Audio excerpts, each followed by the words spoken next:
estamos haciendo invitaciones para ver si Ricardo puede ver. Ahora sí. Sí, hermano, Ay, pero, pero pero qué espérame, difícil. espérame, es que No pasé es a lo mío la apretar, tecnología, compadre. no lo mío tampoco. Espérame, es que pasé a apretar. A Caché ver, que tienes bloqueada la cámara. Bueno, voy a tratar sí, de invitar mientras tú solucionas tu problema. Les saludo a todos en este día domingo 29 de enero. Ya está finalizando este mes.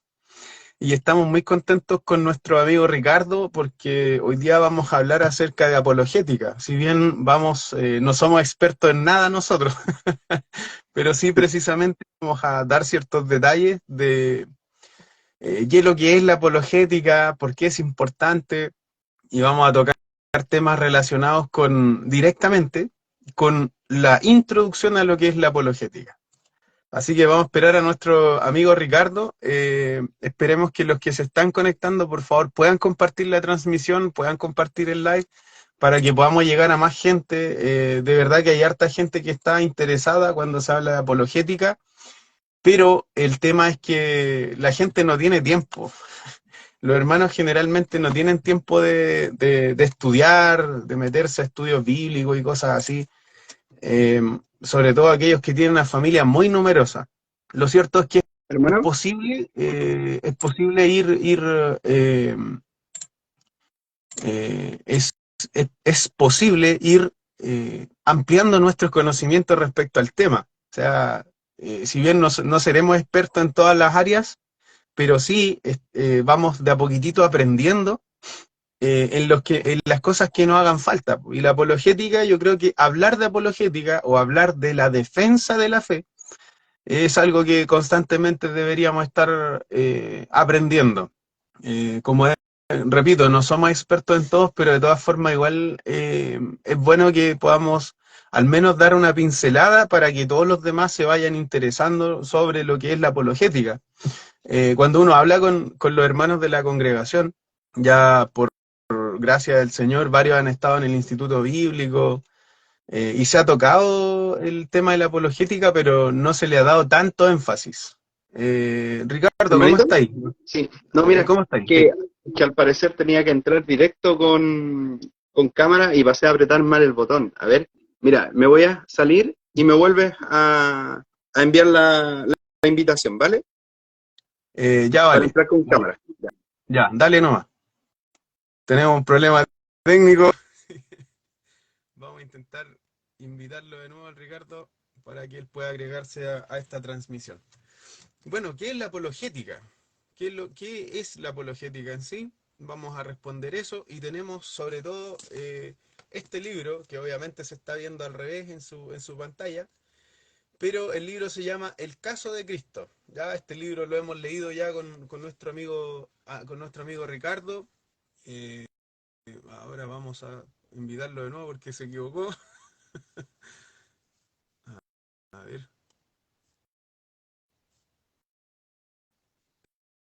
que ya está invitado Ricky. Ahora sí. Bueno, este texto, que es el libro, se llama El caso de Cristo. Es un libro súper bueno, es bien famoso, de hecho se convirtió en Lee Strobel, cuando publicó este libro, se convirtió en un bestseller. Eso quiere decir que es un libro que fue de mayor venta en el New York Times. Y es un periodista que obviamente es ateo, es un periodista que es ateo, y, y que él comienza a realizar una investigación para poder, con las fuentes principales, poder dar con las fuentes principales que nos hablan de Jesucristo. O sea, eso es algo súper importante, porque si bien la fe cristiana gira en torno a la resurrección de Cristo, entonces lo que él quiere comprobar es si Jesucristo resucitó o no. Ya no estamos, el debate no está en que si Jesucristo existió o no. Ya todos los cristianos decimos que sí existió, pero hay varias personas dentro de la rama académica, personas que han estudiado historia, han estudiado filosofía, sociólogos, etcétera, que dicen obviamente que algunos dan ese argumento del mito, de que Jesucristo no existió, sino que fue una construcción del cristianismo, ya fue una, como dijo una persona hace bastantes años atrás, que fue la construcción de una persona que reúne el carácter perfecto y el anhelo de la humanidad. O sea, Cristo viene a significar esa figura, pero que en el fondo se descarta lo esencial de que Cristo existió. Bueno, Lee Strobel también tiene otro libro que se llama Encuentra al Jesús verdadero, donde desarrolla el tema de cuál es el Cristo en el que nosotros creemos.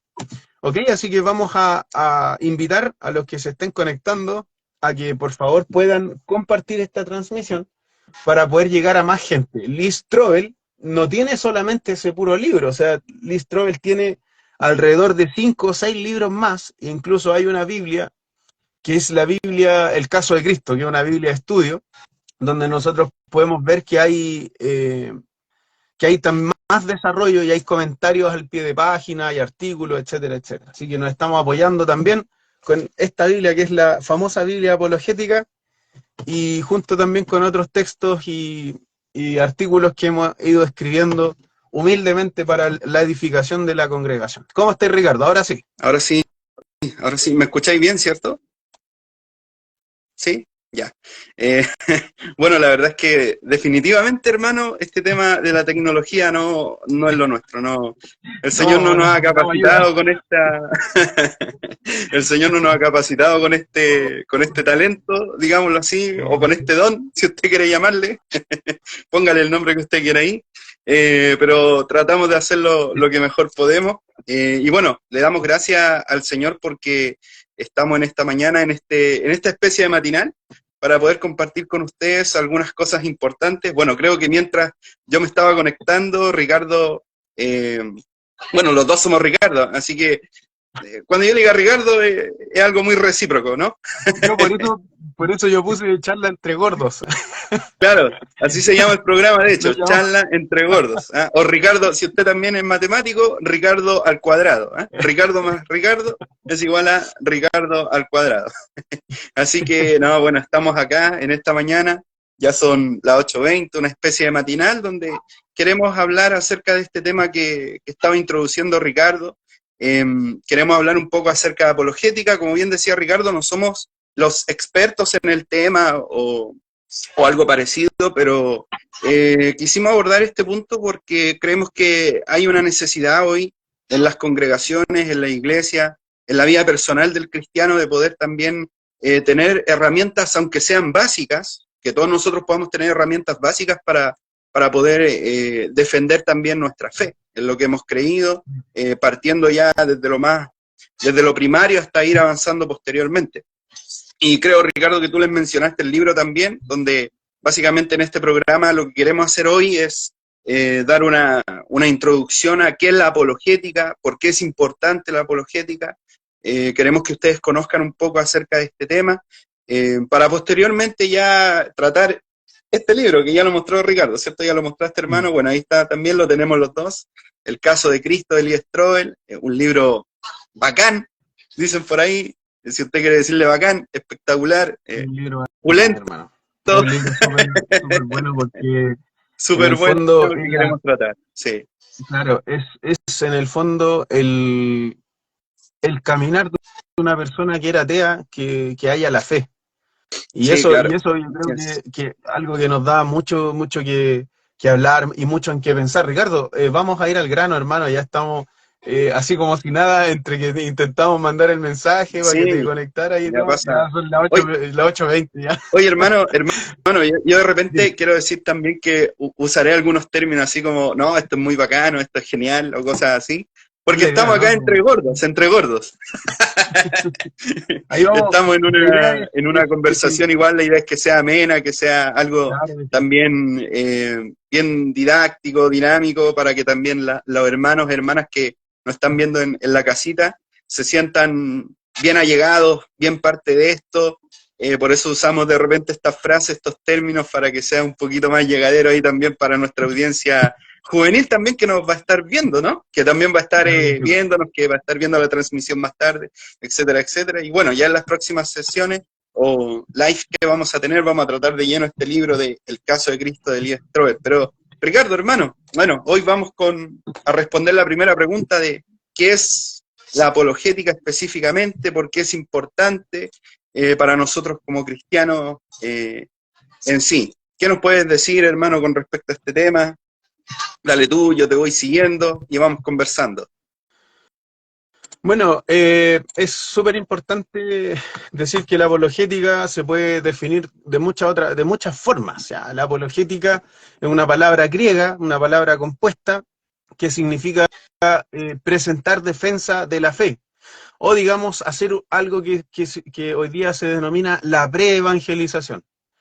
Jesucristo nuestro Señor nos dijo ir por todo el mundo a predicar el evangelio a toda criatura, pero también hay veces que la gente tiene preguntas, o sea, los inconversos plantean preguntas que son buenas, ¿ya? Y el cristianismo tiene buena respuesta a esas preguntas.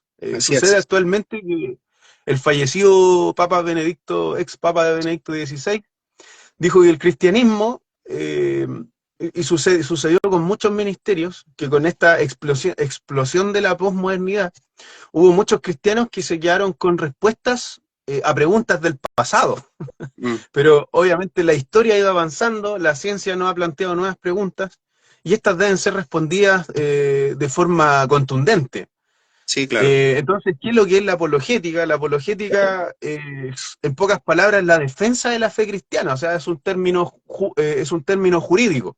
Ya, pero vamos, no voy a hablar solamente yo, vamos a darle el paso a Ricardo para que él siga incluyendo más definiciones o más alimento a lo que significa en esta palabra, porque si bien no se define tan solamente como presentar defensa de la fe, sino que hay veces en que la pregunta va más por el razonamiento, dar un argumento, una respuesta razonada sobre la fe cristiana, etcétera, etcétera. Sí, ¿Qué se puede agregar a esto, Ricardín? Bueno, en base a lo que está hablando tú, Ricardo, sí, justamente la apologética se define como dar una defensa, una explicación, podría decir, acerca de algo, pero es importante también destacar que la apologética no solamente nosotros la vemos en el ámbito cristiano, de hecho, podríamos incluso ampliar esta palabra de una manera más panorámica y podríamos ver que podemos hacer apologética en muchas áreas. De hecho, sin ir más lejos, Ricky, hermano, justamente este término de apologética viene de una palabra griega, que es apología, que significa lo que tú dijiste, una defensa.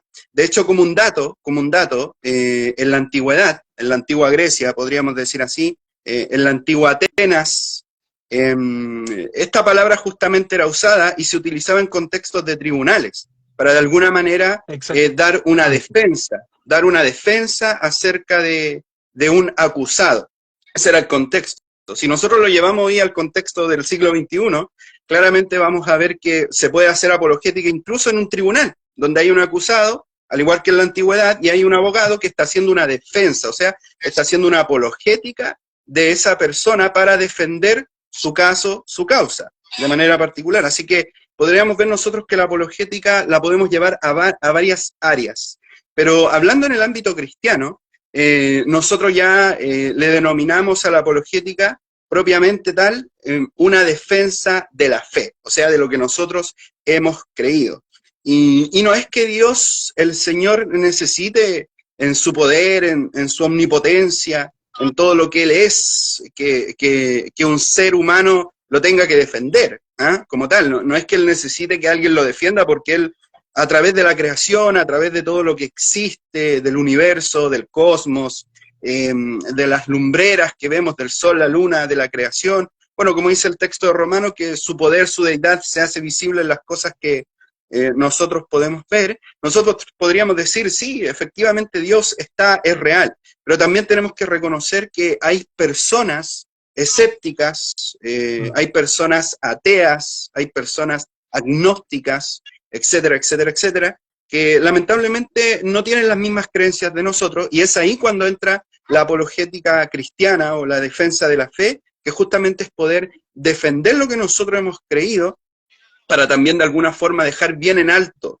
lo que es la bandera del Evangelio de nuestro Señor Jesucristo. Entonces, eso también es muy importante, Ricky, hermano, destacar que podemos hacer apologética en muchos lugares, incluso en nuestra casa, por ejemplo, de manera cotidiana podemos hacer apologética en el trabajo, podemos hacer apologética en muchos lugares.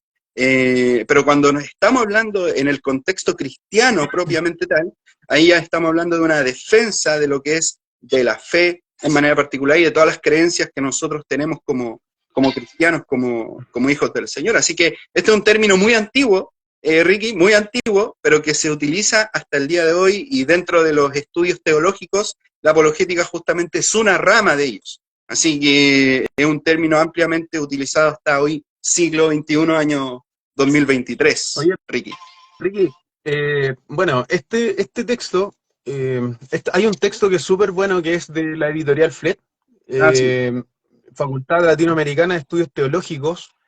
Este libro específicamente es muy bueno porque trata la apologética desde el punto de vista también de la filosofía. Hay veces en que se pueden dar planteamientos que son históricos, bíblicos primeramente, porque lo que hacemos nosotros en el fondo es dar argumentos, pero desde la base y desde nuestra cosmovisión cristiana. De hecho, hace años atrás se publicó un libro editorial Querigma que se llama Fundamentos Filosóficos para una Cosmovisión Cristiana, y ese libro, si bien es gruesecito, no es barato, desde ya, sí, el libro no es Hay que barato, está en invertir, hay que PDF y todo. invertir en literatura. No, el libro es muy bueno porque también sigue dando respuestas de forma contundente sobre el tema de la apologética a las objeciones de los ateos. Dice el profesor Norman Geisler, y quisiera leer esta cita textual para que sigamos hablando de este tema. Dice, existe lo que es la preevangelización. Si alguien no cree, por ejemplo, que Dios existe, o que Dios puede obrar milagros, no tiene sentido que le digan que Dios levantó a Jesús de los muertos, porque eso es un milagro, y es un milagro bien grande. No toda la gente plantea preguntas de esta clase, pero cuando lo hacen necesitan recibir respuestas antes de poder creer. Y hay veces en que podamos hablar del Evangelio, y tenemos que allanar el camino, o sea, en el fondo eliminar los obstáculos y responder a las preguntas que impiden que la persona acepte al Señor directamente. El siguiente cuadro aclara las diferencias entre la evangelización y la preevangelización. Aquí hay una división que hace el profesor Norman Geisler. Él tiene un libro que es muy bueno también, que de pasada aquí lo vamos a compartir, que se llama Teología Sistemática, donde él parte de los planteamientos materialistas, de ciertas concepciones filosóficas, da respuesta desde los padres de la iglesia primitiva. Un manjar. Bueno, y él, Norman Geisler, en este libro de Flet, que se encuentra, Ricardito parece que lo tiene en venta, y este libro hace una división, el profesor Norman Geisler hace una división entre evangelización y preevangelización. Ahora, la evangelización es, todos los cristianos la realizan en cualquier momento, en cualquier lugar. Su contenido obviamente es puramente bíblico, se basa en la revelación de exponer el evangelio, y la meta es que la persona pueda llegar a la fe. Ya, eso es lo que se llama evangelización, es lo que hacemos el domingo, es lo que hacemos en nuestro trabajo, es lo que hacemos en nuestra, incluso en nuestra misma congregación, cuando viene gente invitada, obviamente, o también personas que llevan años dentro de la congregación, pero que todavía no le hayan el sentido a la fe. Ya, eso obviamente tiene que ver con la predicación interna o con la exposición del evangelio de forma interna. Pero también desarrolla la idea de la preevangelización, que la preevangelización cualquier cristiano la realiza cuando se necesita, solo si se plantea una objeción, y su contenido es toda la doctrina cristiana. Se basa en la razón y esclarece la doctrina cristiana porque su meta es que la persona que está escuchando entienda. Entienda. ¿Ya? O sea, eso es antes del Juan 3:16, eso es antes y de todos los demás textos evangelísticos que nosotros no sabemos de memoria, que en este momento no vienen a la mente. Por lo tanto, la evangelización y la preevangelización son ministerios distintos. Sabemos que la Biblia nos dice que evangelicemos, pero ¿qué ocurre con la preevangelización? ¿Eso es solo para unos pocos genios especialmente dotados o deberíamos efectuarla todos? Eso es lo que pregunta el profesor Norman Geisler. Dice, ¿tenemos en realidad que responder a toda persona? Y sucede que hay veces en que la apologética, hay personas que se especializan en la apologética y responde a dudas que nunca han existido. Crea dudas. No, no, esto no es así. La idea no es generar dudas en las personas, sino cuando hay ciertos planteamientos que tiene una persona respecto a su misma cosmovisión, es bueno ir explicando qué es lo que creemos nosotros, por qué lo creemos así, y cuáles pueden ser las respuestas razonables, ¿ya? Razonables. ¿Qué más se puede decir, Ricardo, continuando con esto de qué es lo que es la apologética? Sí, mira, siguiendo con lo que estás diciendo tú, importante también destacar algo que a mí fue algo de reflexión. En realidad yo creo que cuando estábamos nosotros preparando este tema, fue algo de reflexión para mí. Y claro, haciendo estas dos divisiones que hace el profesor Geiser, ¿cierto? Lo mencioné bien, ¿cierto? Lo mencioné bien. Gessler. Sí. No, sí, Bueno, Gessler. no, es que nosotros hablamos español, por hermano. Entonces, ¿qué es lo que pasa? Que cuando Dale, hablamos algo en inglés, como que nos sale medio atarzanado el tema, pero no importa, pero no importa. Bueno, el profesor ahí obviamente hace una clara división, y yo creo, hermanos, que el tema de la evangelización propiamente tal, yo creo que todo cristiano se siente preparado para hacerlo. Aunque hay ramos que son específicamente evangelización, y hay técnicas, y hay formas de llegar a las personas, etcétera, etcétera, pero yo creo que todo cristiano se siente preparado para hablar de Cristo a otra persona. El tema está, ¿qué pasa cuando nos enfrentamos con personas que simplemente requieren de algo más que solamente escuchar el Evangelio en sí? Y aquí es donde entra la apologética, aquí es donde entra una pre-evangelización que podríamos nosotros en cierta forma también traducirla en lo que es una apologética. ¿En qué sentido? En que comentábamos esto antes de salir al aire con Ricardo, y llegamos a la reflexión de que la apologética no busca finalmente, o su fin no es transformar el corazón de alguien, no es finalmente que la apologética convenza a la persona del pecado, que la apologética convenza a la persona para que haya un arrepentimiento genuino. La apologética no va a transformar el corazón de la persona, porque claramente lo único que lo puede hacer es el Evangelio de Cristo. No hay Amén. nada más, solamente la cruz de Cristo, solamente el Evangelio de nuestro Señor, las buenas nuevas de salvación, solamente la palabra de Dios en sí, escrita, que tenemos nosotros, solamente el Espíritu Santo puede convencer realmente a la vida del pecador para que pueda creer y pueda tener un arrepentimiento y una conversión. Pero la apologética podría entrar dentro de lo que es la pre-evangelización, si lo pudiéramos llamar así, en el sentido de que lo que buscamos nosotros con la apologética es romper de alguna manera esos muros que se colocan alrededor para poder finalmente llegar al corazón de la persona con el Evangelio de Cristo. Oye, Yo creo, Ricky, que eso es importante mencionarlo, de que veamos la apologética, Arturo hermanito, como una herramienta que el Señor nos ha dado para nosotros poder romper esas barreras, esos muros que las personas quizás ateas nos pueden colocar, romper esa barrera para finalmente poder entrar ahí con el Evangelio de Cristo, que finalmente es lo que cambia y transforma el corazón de la persona a través de su bendita palabra. quiero saludar a Cristian Rubio Becerra. Dios le bendiga grandemente. Siempre ha habido cariño, siempre, que es una persona que conozco hace muchos años y lo tengo amigo en Facebook hace no muchos años. Así que un saludo a todos los que se están conectando, en especial a Cristian Rubio Becerra, que le tengo una admiración y un respeto desde que era bien cabrito. Eh, Mucho, bueno, hermano, bueno, dime.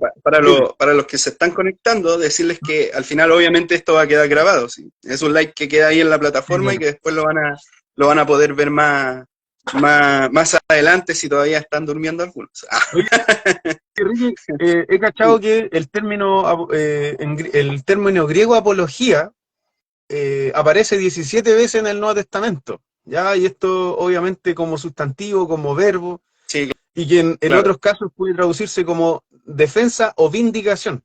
La claro. idea de presentar una defensa razonada de la fe resulta evidente en algunos pasajes de la Escritura. Eh, no sé si te has dado cuenta, pero bueno, aparte, antes de entrar a lo que dice el Nuevo Testamento directamente, no sé si se han dado cuenta, todos los que se están conectando, de que generalmente los ateos están achacando los males de la sociedad al cristianismo. Hace años atrás el filósofo Christopher Hitchens escribió un libro llamado Dios no es bueno, y hay una frase que quisiera citar de él. De hecho, la escribí acá para poder decirla hoy día. Dice: mientras escribo estas palabras y mientras usted lee a las personas de fe, plantean cada una a su modo de destruirnos a usted, a mí, y de destruir a todas las magníficas realizaciones humanas que ha mencionado, que han costado tanto esfuerzo, porque la religión ponzoña todo. O sea, que en el fondo él está diciendo que la religión es uno del inicio de los males de la humanidad. Cuando vemos que dentro del mismo cristianismo, ya no puedo hablar yo del Islam, algo entiendo del Islam, pero desde el cristianismo obviamente nacen las universidades, nacen los hospitales, nacen los orfanatos, que esto es en Roma, ¿ya? En donde generalmente el niño no era tratado, los niños y las mujeres no eran tratados como seres humanos. O sea, eso históricamente hay base científica. Cuando hablamos de base científica podemos decir que hay base arqueológica, hay textos escritos donde se ve que los romanos no tenían un amplio valor por la vida. Pero ¿qué sucede? Que son los cristianos quienes crean los primeros orfanatos, los primeros hospitales, las primeras universidades, ¿cierto? Lo que es el tema de la educación preescolar gratuita, nace en Ginebra, y Ginebra era tremendamente protestante. O sea, la misma liberación de los esclavos gracias a William Wilberforce, la misma igualdad racial gracias al pastor Martin Luther King, que era un pastor evangélico, y un montón de cosas más. O sea, generalmente se le achacan todos los males de la sociedad, chuta, y dicen, pero ¿y los ateos no han hecho nada malo? Claro que sí, obviamente existen muchos movimientos que hoy día son irracionales, y movimientos cristianos que también son irracionales y que se van en contra de la Escritura. Entonces es necesario hablar desde el Nuevo Testamento. Y si bien yo he introducido lo otro, pero el Nuevo Testamento, la palabra apología aparece alrededor de 17 veces. Hermano Ricardo, ¿qué es lo que tú más o menos crees respecto a esto, para seguir agregando al tema?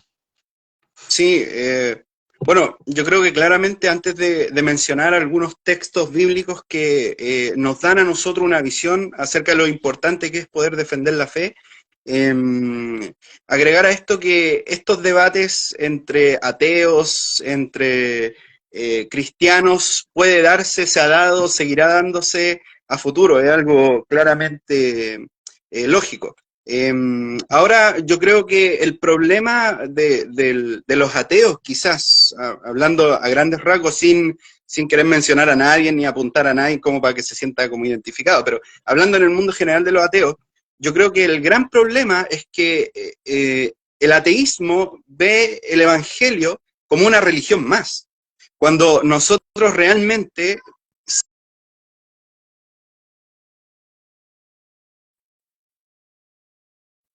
otras religiones. De hecho, algunos dicen, bueno, hay solo dos religiones. Hay un predicador, Paul Washer, que dice que solamente hay dos religiones. Una que cree que la salvación es por obras y otra que somos nosotros, que creemos que la salvación es simplemente por gracia y nada más que eso. Pero existen otras religiones, en cierta manera, y a nosotros nos ven también como una religión. Entonces, ¿qué es lo que pasa? Que cuando tenemos ese concepto, se habla muchas veces como que si la religión fuera un mal. Y nosotros lo que profesamos básicamente no es una religión. Nosotros profesamos a Cristo, el Hijo de Dios, y a este resucitado de entre los muertos. Eso es lo que nosotros estamos profesando en sí. Y cuando entendemos el corazón del Evangelio y entendemos realmente quién es Jesús, quién es Cristo para nosotros, nos damos cuenta que toda religiosidad realmente queda afuera, aparte, y que Él simplemente es el camino, la verdad y la vida, como Él mismo lo dijo de sus propias palabras. Así que yo creo que el problema está en que el ateísmo busca combatir en cierta forma este problema de la religión también, pero porque quizás no tiene panorama amplio para ver realmente la verdad de un Dios que es real, que es eterno, y que se encarnó en la persona de Cristo, y que ha sido de tanta bendición para cada uno de nosotros, y de mucha vida y vida en abundancia. Yo creo que ahí a lo mejor está el gran problema. Ahora, ¿qué nos dice la Biblia a nosotros con respecto a estos temas? ¿Y qué dice la Biblia con respecto a la defensa de la fe, con respecto a la apologética? Hay un texto que está en el libro de Filipenses, el capítulo 1, el verso 7, que dice así. Este es el apóstol Pablo, obviamente escribiéndole a la iglesia de Filipos. Dice, como me es justo sentir esto de todos vosotros, esta es una versión Reina Valera 1960, por cuantos tengo en el corazón y en mis prisiones y en la defensa y confirmación del Evangelio. Él llega a decir, todos vosotros sois participantes conmigo de la gracia. Pero aquí lo que destaco es la frase donde él dice, y en la defensa y confirmación del Evangelio. Tengo una mosca acá, hermano, al lado, por eso muevo un poco las manos, ¿ya?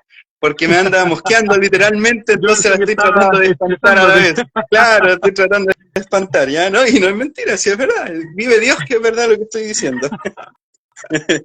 Bueno, el apóstol Pablo acá llega a decir, y en la defensa y confirmación del Evangelio. Claramente hay una defensa del Evangelio, la pre-evangelización, podríamos decir, esto complementado a lo que decía Ricardo, hay una defensa para luego confirmar ese Evangelio en el corazón de las personas para que puedan llegar a Cristo. Pero hay un texto que sobresale mucho y que se cita bastante, que está en Primera de Pedro, en el capítulo 3. ¿Ah? El texto principal desde donde se desprende el estudio de la apologética. Claro, este es el texto principal de donde se saca el estudio de la apologética, que es Primera de Pedro, capítulo 3, versículo 15, pero lo voy a leer directamente en otra versión, que es la Nueva Traducción Viviente. Sí, lo vamos a leer en la Nueva Traducción Viviente porque considero que es un poco más claro el texto en esta traducción o versión que es la Reina Valera. Dice, en cambio, este es el apóstol Pedro acá escribiendo, en cambio, adoren a Cristo como el Señor de su vida. Pero aquí viene la frase que queremos destacar. Si alguien les pregunta acerca de la esperanza que tienen como creyentes, ¿cuál es nuestra esperanza como creyentes? Esa es una pregunta que tenemos que tener muy clara. ¿Cuál es nuestra esperanza como creyentes? Bueno, nuestra esperanza como creyentes es que Cristo el Señor vive, reina, es el Hijo de Dios, Él resucitó de entre los muertos, nos dio salvación, nos dio vida eterna, la esperanza que tenemos que un día reinaremos con Él, estaremos junto a Él, resucitaremos de entre los muertos, seremos transformados para gloria de su nombre y estaremos por la eternidad con Él. Esa es nuestra esperanza como creyentes, que un día lo vamos a ver cara a cara a nuestro Señor. Esa es la esperanza que tenemos. Pero ante esta esperanza que tenemos, debemos estar siempre, dice el apóstol Pedro, preparados para dar una explicación. En la Reina Valera utiliza una defensa, lo dice de manera literal la palabra apología, pero acá en la Nueva Traducción Viviente dice para dar una explicación. Pero háganlo con humildad y respeto. Y ante esto, Ricky, yo creo que este versículo lo podemos partir en dos partes, si pudiéramos decirlo así. La primera, donde claramente nos exhorta a estar preparados para dar una explicación, y la segunda, donde nos da como la recomendación de cómo nosotros debiéramos dar esta explicación. Porque muchas veces ocurre, Ricky, yo creo que esto lo tenemos que reconocer, que somos cristianos verdaderos sin lugar a dudas, hemos recibido a Cristo en nuestro corazón, pero muchas veces al debatir estos temas de lo que creemos con otras personas, debemos reconocer que de repente puede ocurrir que alguien pierda el shalom, como dicen por ahí. Cuando digo el shalom, estoy diciendo la paz. Claro, que alguien pierda la paz por ahí, claro, y termine enfrascándose en una discusión con la otra persona interminable, y no de la manera correcta como debiera hacerse. Eso es muy importante destacar, que si bien es cierto, tenemos que estar preparados para dar una explicación, totalmente, y ojo Ricky, que esta preparación no la vamos a conseguir solamente con oración, porque hay personas que pueden pensar que, bueno, orando nomás el Señor me va a iluminar y me va a revelar todo y me va a decir qué hacer. Algunos dicen, bueno, si el Señor en el mismo momento te va a dar palabra de lo que tienes que decir. Bueno, eso tiene un contexto, claramente tiene un contexto en una situación en particular que está viviendo el diácono Esteban. Usted lo puede leer en el libro, lo he hecho ahí en los primeros capítulos. Y es verdad que el Espíritu Santo nos dará palabra, nos ayudará, Él nos iluminará en un momento determinado para dar una defensa de la fe, pero también esto tenemos que nosotros ir pavimentándolo también, y nosotros también estar preparados en el sentido de lo que es la lectura, el estudio de la palabra de Dios. No podemos procurar defender a Dios, a Jesús, si no conocemos su palabra. Ahí, lamentablemente, estamos yendo con un enfoque quizás un poco errado, ya que sabemos que el Dios eterno se revela a través de su palabra. Entonces, la mejor forma que tenemos de conocer a Dios es por su palabra. Mira, Ricky, esto lo conversamos y lo quiero traer al tapete y recordarlo. No podemos hacer apologética. Cierra luego para poder incluir algo que dijiste que me parece muy interesante. Ya, no podemos hacer apologética si no conocemos nuestras doctrinas. O sea, tenemos que tener muy... Sí. Ese es un punto esencial, porque si nosotros no conocemos nuestras doctrinas básicas esenciales, ¿qué vamos a estar defendiendo? ¿Ya? O sea, sí. De hecho, escuché a un católico hablar hace años atrás. Él decía que el cristianismo primero se quedó con respuestas a preguntas del pasado. Hoy día existe, obviamente la ciencia ha ido avanzando, y también las presuposiciones respecto a la ciencia. Hay mucha gente que creen que se hizo un catastro hace años atrás de comparación en religión y ciencia. Y obviamente ganó la ciencia, que mucha más gente cree, más que en la religión, cree en la ciencia hoy en día. Y también sucede que nosotros debemos, por último, incluirnos a esos cursos de filosofía, por último, básicos, porque hay bastantes parámetros que la gente le da a la ciencia pensando que es el nuevo Dios, o sea, que prácticamente la ciencia va a explicar todas las cosas, y el mundo sigue siendo un lugar que tiene bastantes misterios. En nuestra misma conciencia, o sea, todavía no se ha podido revelar todo lo que hay, o todos los descubrimientos que deberían haber en cuanto a quiénes somos nosotros como seres humanos, la forma de pensar. La psicología se le dice que es una pseudociencia, porque no hay un conocimiento total del comportamiento humano. O sea, el claro, comportamiento humano es una cosa, pero tremendamente compleja. De hecho, y respecto al tema de la conciencia, Kant decía que habían dos cosas que a él le parecían tremendamente importantes y tremendamente relevantes, y que le sorprendían. Primero, el cielo estrellado, los planetas y todas las cosas que él podía ver en la noche. Estamos hablando de un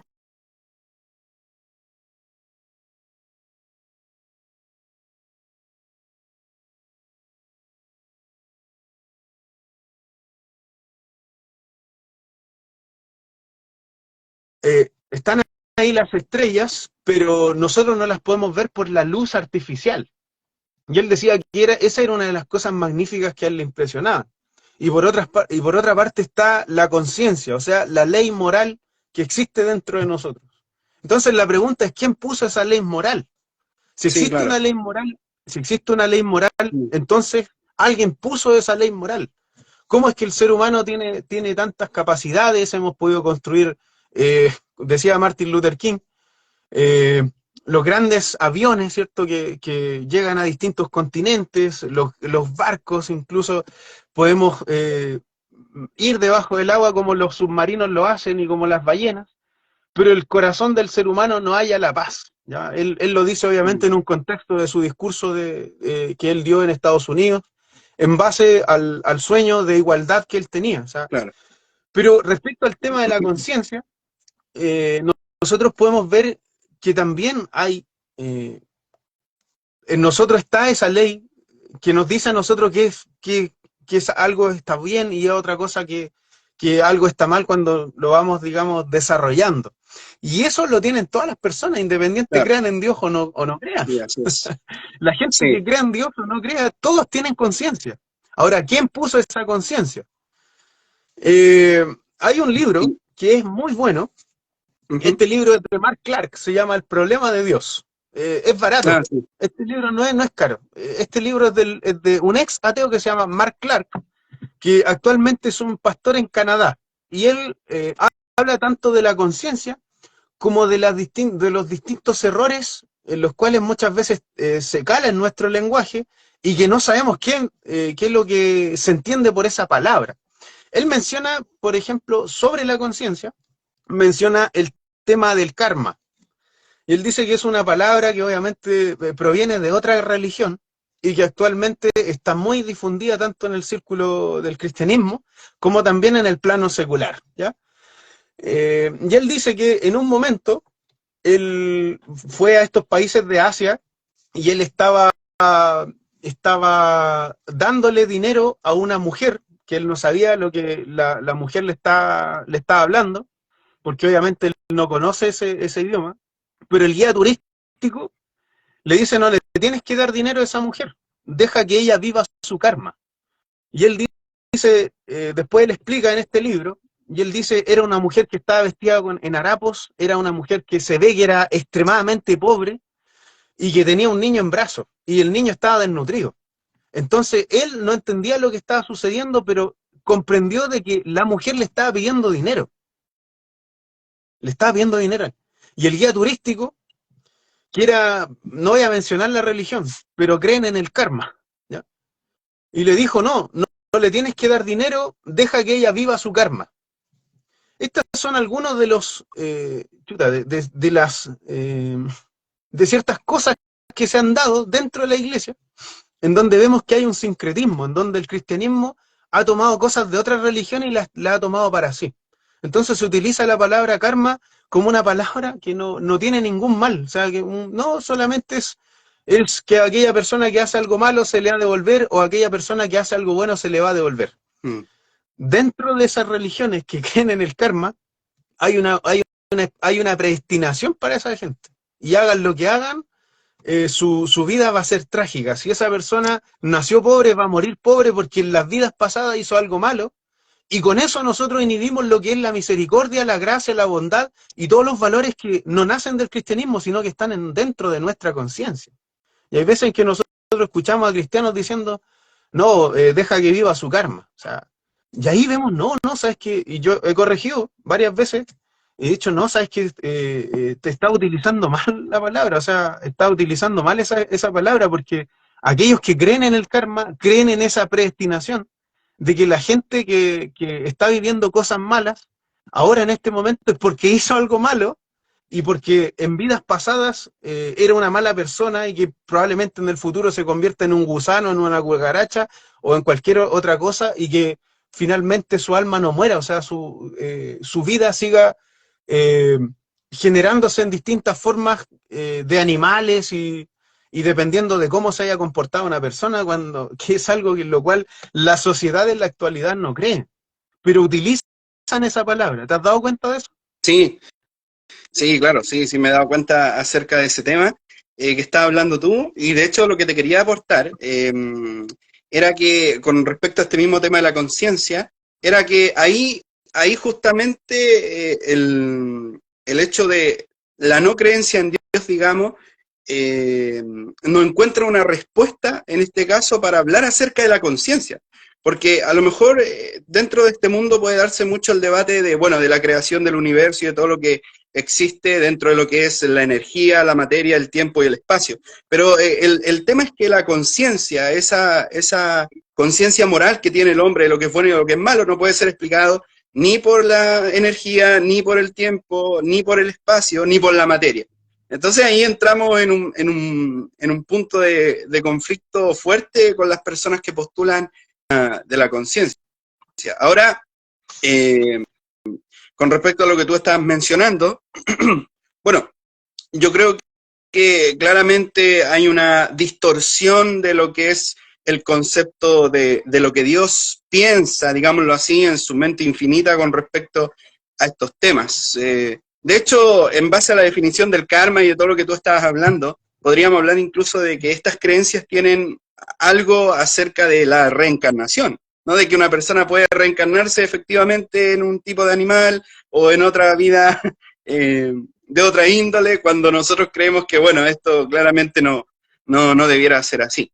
Creo que lamentablemente todas estas especies de distorsionamientos que hay con respecto a estos temas del karma, con respecto a estas especies de religiones, todos estos distorsionamientos que existen lamentablemente es porque, bueno, aún esas personas necesitan ser alcanzadas por el Evangelio de Cristo, sin lugar a dudas. Oye, Pero Ricky, hablando de la conciencia, hermano, quería terminar con esto, decir que justamente ese tema es uno de los puntos fuertes a tratar para justamente dar una explicación o una defensa acerca de lo que es la, digamos, entre comillas, la existencia de Dios. ¿Por qué digo entre comillas existencia? Porque no creo que Dios sea un ser existente, sino más bien un ser eterno, que eso es diferente a la definición de la palabra de lo que es existencia en sí.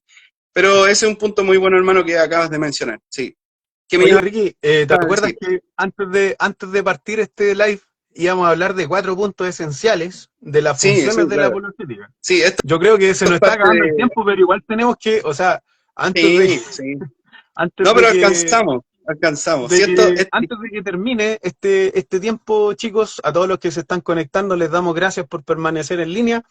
Damos gracias a Juan Carlos Zamorano, al Pastor Nabor, bendiciones, a Bárbara González, muchas gracias por participar, Cristian Aguayo, Dios te bendiga, hermano, Manuel Rodríguez, que es un amigo, Luis León, Luis Hidalgo León también, Cristian Rubio, a Daniela, a Miren y a todos los que de a poquitito se han ido conectando, les saludamos en el nombre del Señor y les damos muchas gracias por participar.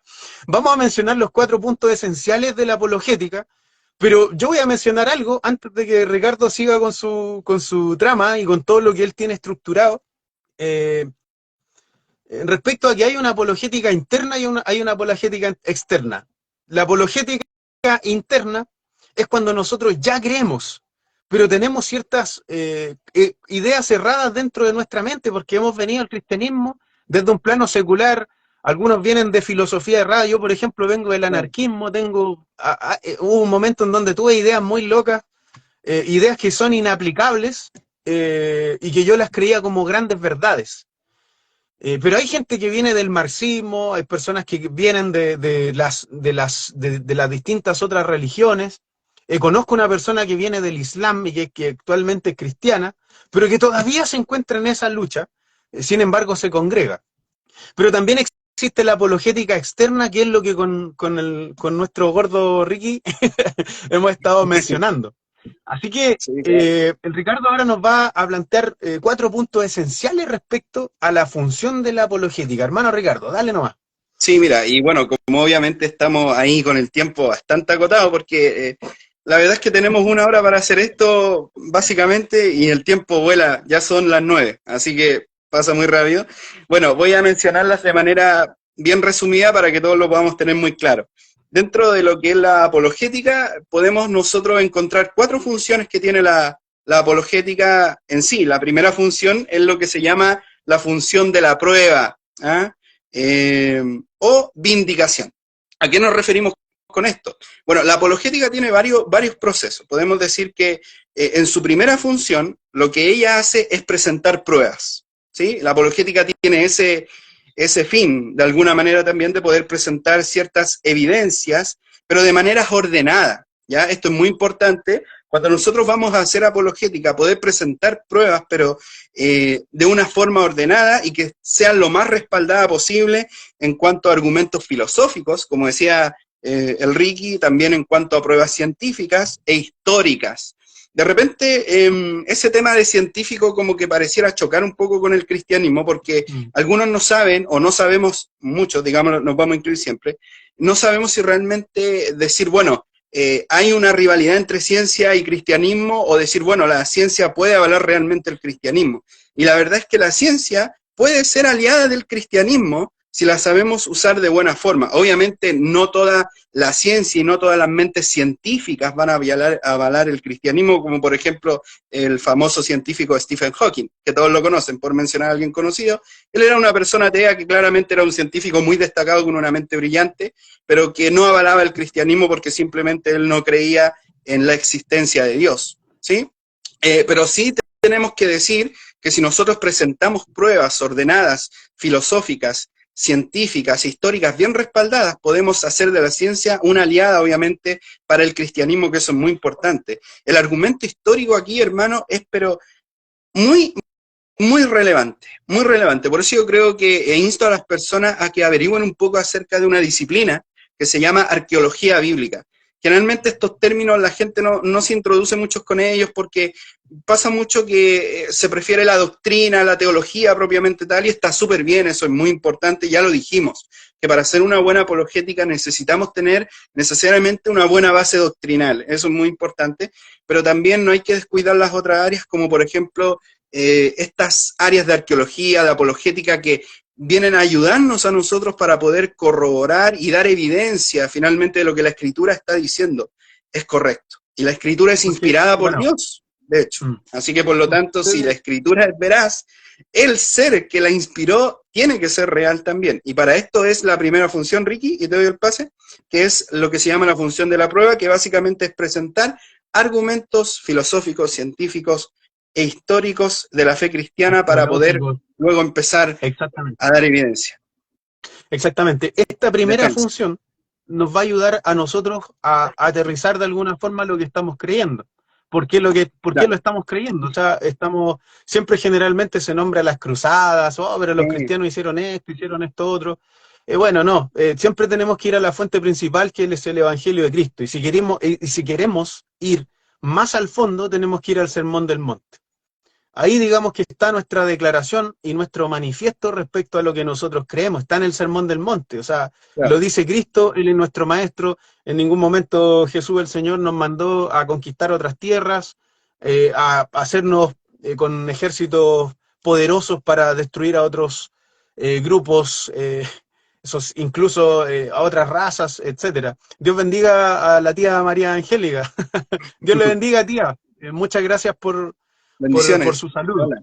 Entonces, eh, la primera función lo que insiste en dar pruebas. No Claro. tenemos que tenerle miedo a la historia, no tenemos que tenerle Presentar miedo a la pruebas. filosofía, no tenemos que tenerle miedo a la arqueología, porque ellas de alguna manera nos ayudan a poder hablarnos ciertas cosas que no están escritas, por ejemplo, en el Nuevo Testamento, en el Antiguo Sí. Testamento, y que nos han servido hoy día más para contrarrestar lo que nosotros creemos, para explicarnos de que existió, o sea, Mira, de hecho, Jesucristo es un personaje sí, histórico. Y hay personas que dicen, no, es una construcción del cristianismo en el año 303, Constantino, y hay un libro incluso que claro, se llama 303, y no tiene nada que ver, no es histórico.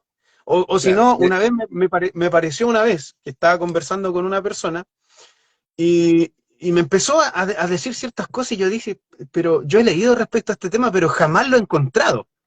Y esa persona, yo le digo, oye, ¿y qué libro estás leyendo? Y me dijo, uno de JJ Benítez, Caballo de Troya, me dijo. Y yo le dije, pero es una novela, compadre, le dije. Y me dijo, ¿y tú has leído el Código Da Vinci? Yo le dije, compadre, eso también es una novela. También es una novela. No es histórico. Lo que tú Claro. tienes ahí es una construcción narrativa que viene de la mente de una persona y de las presuposiciones de una persona, y lo que a ti está tratando es de entregarte un mensaje y tú lo estás leyendo como que fuese real, así como Mm, que el Opus Dei fuese una religión aparte y que tiene un tremendo poder, y que Cristo tenía hijos con María Magdalena, y que la iglesia cristiana siempre ha querido ocultar eso. No, compadre. Eso es una novela, no, es una novela. claro. Sí, Nos quedamos con la segunda, tercera y cuarta función, Ricardo. sí, sí, no, muy buenos puntos los que tú estás tocando con respecto a eso. Hay que tener ojo con ¿Alcanzamos lo o que no leemos, alcanzamos? porque de repente hay cosas que, claro, parecieran que fueran como una historia real, pero en realidad son novelas simplemente. No es que sean historias reales, así que muy bien lo que tú acabas de mencionar. Bueno, en definición, entonces, la primera función es llamada la función de las pruebas. Y aquí presentamos pruebas filosóficas, pruebas científicas y pruebas también históricas. Una prueba, mira, para cerrar esto y pasamos a las siguientes funciones. Una prueba, aquí el gato me está incluso moñando acá, bueno, No, mi hijo una está prueba llorando. muy histórica muy buena se encuentra en los escritos de Flavio Josefo, por ejemplo, en la antigüedad de los judíos. Él, por ejemplo, no fue un contemporáneo de Cristo, pero sí un contemporáneo, podríamos decir, del mismo siglo, del siglo primero. Y él deja evidencia de que por aquellos días había un hombre que le hacían llamar el Cristo y que murió crucificado, tal como lo dice la Escritura. Y alguno podrá decir, bueno, pero él no vivió en el mismo tiempo de Cristo. Sí, pero vivió en el mismo siglo, y en la mente colectiva de los judíos estaba seguramente el recuerdo y la memoria de aquellas escenas que ocurrieron y que fueron reales. Así que tenemos otras pruebas también que seguro las vamos a mencionar cuando hablemos del caso de Cristo Elías Strobel, de los mismos manuscritos que vienen a apoyar todo esto con la cantidad que hay. Pero bueno, después vamos a seguir con eso. Y hay otras cosas más arqueológicas que comprueban la veracidad de la escritura, eso después lo vamos a ver. La segunda función es la defensa ya. Tenemos las pruebas entonces, que es la primera función, y la segunda función ya es básicamente la defensa. Y aquí básicamente esto significa clarificar la posición cristiana frente a interpretaciones y exposiciones equivocadas, responder a las objeciones, las críticas y las preguntas de los que no son cristianos. Básicamente aquí tenemos las pruebas, pero ahora vamos a explicar estas pruebas. Las vamos a defender, vamos a hacer una defensa de estas pruebas. Por ejemplo, ¿existió el rey David? ¿Existió el rey Salomón? ¿Existió realmente un reino dividido, como lo dice la Biblia? ¿Existieron estos personajes? Bueno, podemos tener una prueba y decir, sí, aquí en la Biblia está la prueba. Aquí dice que había un hombre que se llamaba David, etcétera, etcétera. ¿Y qué otra prueba tenemos? No, tenemos una prueba, por ejemplo, arqueológica. ¿Cuál es esa prueba arqueológica? Bueno, tenemos la estela de Tel Dan, tenemos la estela de Meshá, del rey de Moab, por ejemplo. Son hallazgos arqueológicos del siglo IX, Claro. que datan, perdón, del siglo IX antes de Cristo, pero que son hallazgos arqueológicos ahora de los últimos siglos. Ahí están las pruebas, pero ahora hay que explicar esas pruebas. Cómo defender esas pruebas, cómo ellas nos explican y nos dan a entender que realmente existieron esas personas, tal como lo relata la Escritura, tal como lo dice la Biblia, y así con todas las disciplinas que tenemos disponibles, Ricky. Voy a pasar a la otra función, no sé si quieres decir algo más antes de, voy un poco rápido, porque la verdad el tiempo como que se nos está... ¿Sí? Y se entiende. Dios bendiga a Rosita Medina, a la tía Angélica y a todos los que se estén conectando. Un abrazo, un saludo a todos. Ricky, mira, ¿sabes qué? Vamos a dejarlo hasta acá, yo creo. Yo, ¿sabes qué? Me quedo pero con caleta de cosas que decir, pero creo que tenemos que desarrollar este tema bien. O sea, digamos, en la función de seguir desarrollando todos los demás puntos, pero darle más tiempo a esos puntos. No sé si te parece, Sí, o le damos nomás, como, le damos o lo dejamos para el siguiente domingo. Te no, pregunto aquí, dale al tiro. como tú quieras, hermano. Lo que pasa es que este tema es tan extenso, es tan largo, que hablarlo en pocos minutos cuesta bastante. De hecho, para que todos los que están viendo y los que van a ver la transmisión sepan, nosotros habíamos planificado un tiempo de 40 minutos, una hora como mucho, porque ya después de eso, la verdad es que hay que reconocer que el cerebro se empieza a cansar un poco de tanto estar ahí pegado a una pantalla. Entonces, en 40 minutos, en una hora, es difícil poder abarcar todo lo que estamos mencionando y lo que estamos hablando. A lo mejor lo que podríamos hacer, para no dejar a la gente como con el ¿qué pasó? Ahí, en el sentido de cuál fue el final de esta historia, hacer solamente el pequeño resumen de lo que ya hemos hablado, y a lo mejor en el próximo domingo, porque esto lo vamos a hacer todos los domingos durante estos 2 meses que vienen, probablemente a las 8 de la mañana, rematar con esta última parte de lo que son las funciones de la apologética de una manera más, para poder hablarla un poco más en profundidad. Quizás solamente mencionar ahora... De la semana que viene. Sí, y ahí tratamos exclusivamente esos 4 puntos, que son 4 puntos de las funciones de la apologética, para ya darle la introducción al libro del caso de Cristo, pero solamente a lo mejor ahora podríamos hacer un recuento, un resumen, Ricky, de lo que hablamos, para que la gente se vaya con la idea principal de todo lo que pudimos tratar el día de hoy. Básicamente hoy día tratamos de responder a la pregunta de qué es la apologética, que creo que eso quedó más que respondido, entendiendo que la apologética en su definición simple es voy a comentar y después te dejo el paso a ti, ¿ya? En su definición más simple es una defensa, presentar una defensa acerca de algo en particular. En el contexto cristiano es una defensa de la fe. Eso es, en palabras simples, la apologética. ¿Por qué es tan importante la apologética? Porque, bueno, hoy vivimos en un mundo en el que hay muchas personas escépticas. Cuando digo escépticos, son personas que son reacias a creer la verdad de lo que nosotros profesamos. Hay muchas personas ateas que no creen en Dios. Hay muchas personas agnósticas que realmente no saben si realmente existe un Dios o no existe, qué fue lo que creó todas las cosas, etcétera, etcétera. Importante mencionar que para hacer lo que dijimos, que para hacer una muy buena apologética necesitamos también tener muy claras nuestras doctrinas esenciales del cristianismo. Eso hay que tenerlo muy claro. las doctrinas esenciales del cristianismo que no transamos.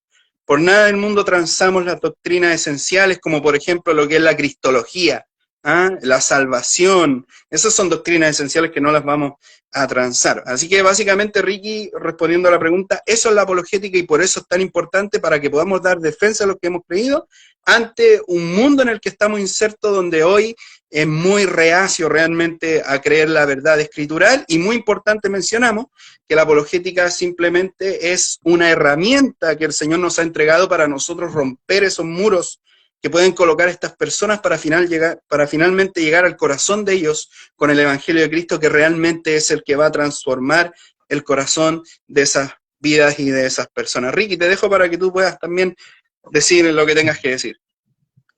Saludo a Majo Navarrete, Dios te bendiga, Kina, gracias por participar. Vean el live después nuevamente, apriétenle play después que terminemos para que puedan ver lo que se ha ido hablando.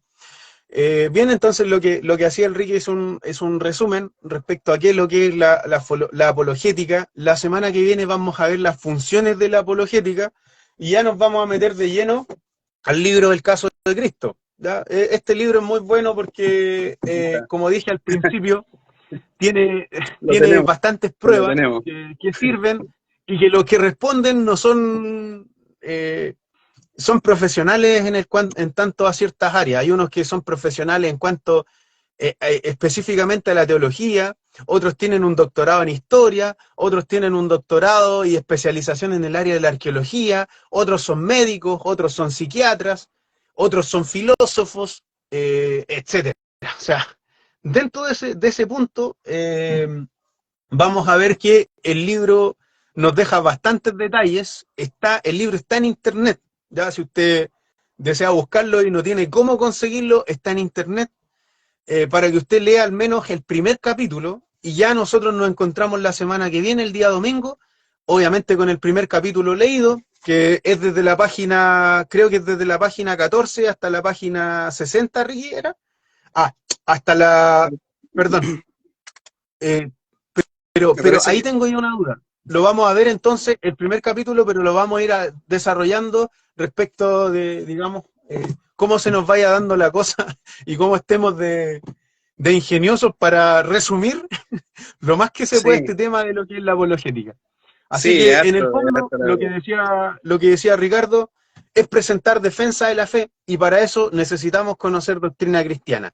Una de las cosas por las cuales hoy día los jóvenes de la iglesia se van, y los jóvenes que entran a la universidad dejan la congregación, porque los líderes no se preparan en cuanto al tema de qué es lo que es la apologética, cuáles son las cosmovisiones que confluyen dentro de la universidad, cuáles son las distintas filosofías, cuáles son las pruebas, por ejemplo, de aquellos ataques que llegan muchas veces al cristianismo de profesores de universidad, o sea, que son argumentos estructurados, tienen oratoria esos profes, saben, ¿cierto?, dominan su área, y terminan convenciendo a los jóvenes, y los jóvenes dicen, el cristianismo es solamente una ideología, y es una ideología como cualquiera de las demás ideologías, y esos jóvenes terminan abandonando la iglesia.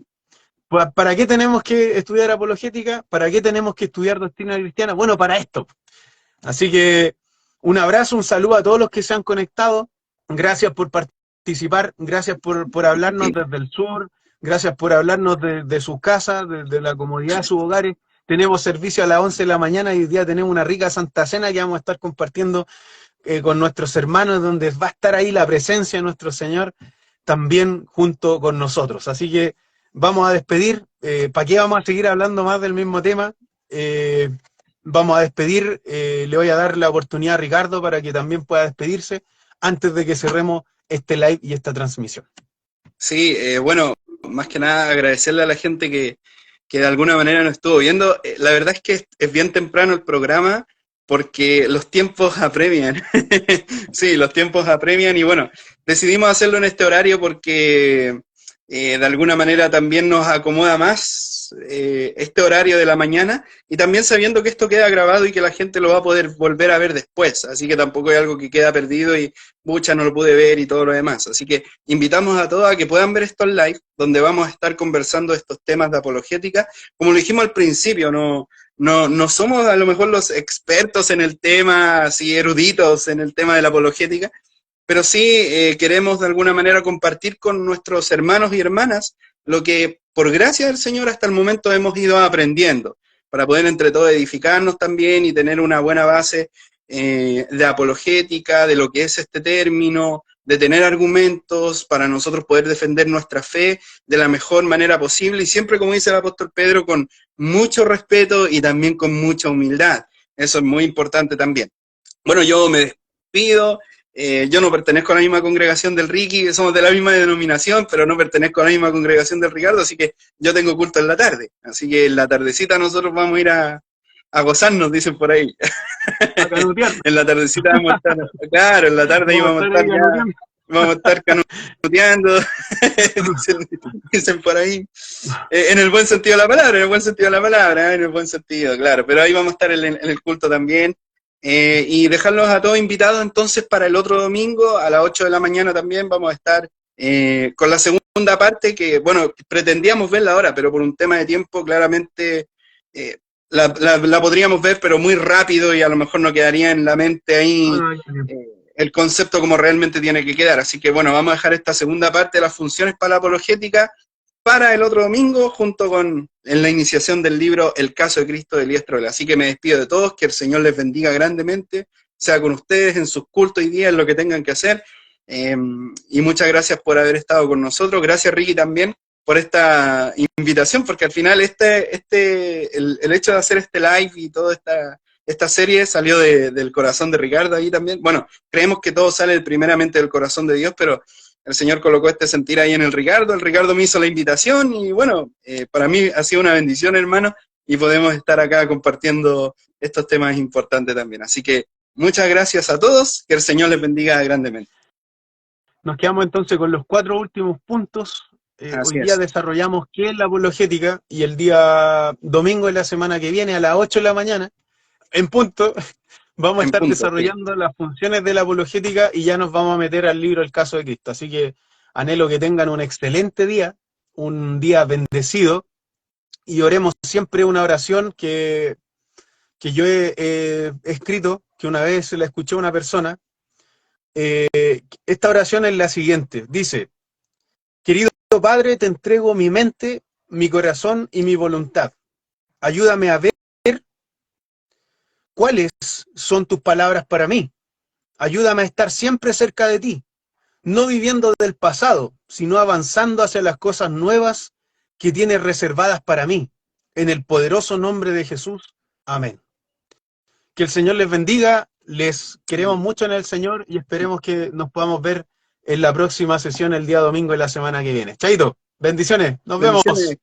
Cuídense todos.